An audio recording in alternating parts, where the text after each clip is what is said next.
8 থেকে 15 ঘন্টা, কোনো কোনো ক্ষেত্রে 21 ঘন্টাও হয়, সেইটা যাতে উনি ফ্লাই করতে পারে। পার্মানেন্ট চিকিৎসা যেটা সেটি করা জরুরি। উনি যাতে চলতে পারে সে অনুযায়ী ব্যবস্থা করা হয়েছে। ওনার চিকিৎসার জন্য একটি পর্যায়ে আমরা আছি।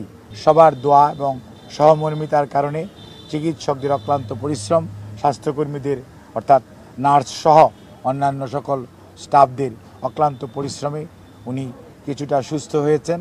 কিন্তু মনে রাখতে হবে যে ওনার, আমরা আগেও বলেছি, ওনার চিকিৎসার জন্য একটি পর্যায়ে আমরা আছি।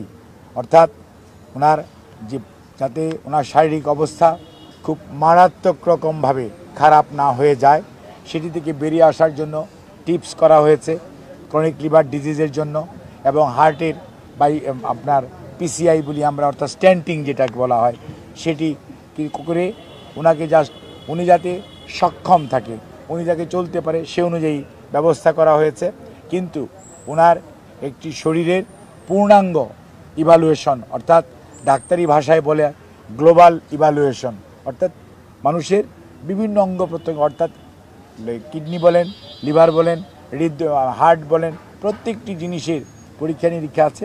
এগুলো করে একটি ওনার যেটা যথোপযুক্ত এবং সঠিক যে পার্মানেন্ট চিকিৎসা যেটা সেটি করা জরুরি এবং সেজন্যই উনি একটা পর্যায়ে বিদেশে যাওয়ার জন্য আমরা বলেছি এবং এখনও আজকেও মেডিকেল বোর্ড সকালবেলা আবার বসছে এবং তারা একই ধরনের রিকমেন্ডেশন দিয়েছে যত দ্রুত সম্ভব, যখনই ওনাকে শারীরিকভাবে, ওনাকে যেহেতু দেশের বাইরে, আমরা আগেও বলেছি যে ইউনাইটেড কিংডম অর্থাৎ যুক্তরাষ্ট্র বা জার্মানির কথা আমরা বলেছি, সেখানে যেতে হলে বেশ লম্বা সময় ফ্লাই করতে হবে, সেই জন্য একটি শারীরিক সুস্থতার প্রয়োজন আছে।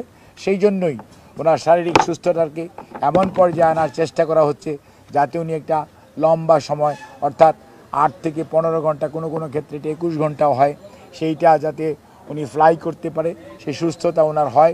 আল্লাহ রাব্বুল আলামিন যাতে সেই সুস্থতা দেন, সেজন্যই মেডিকেল বোর্ডের তত্ত্বাবধানে এখন বাসায় রেখে আজকে আমরা নিয়ে আসছি, বাসায় রেখে চিকিৎসা চলবে।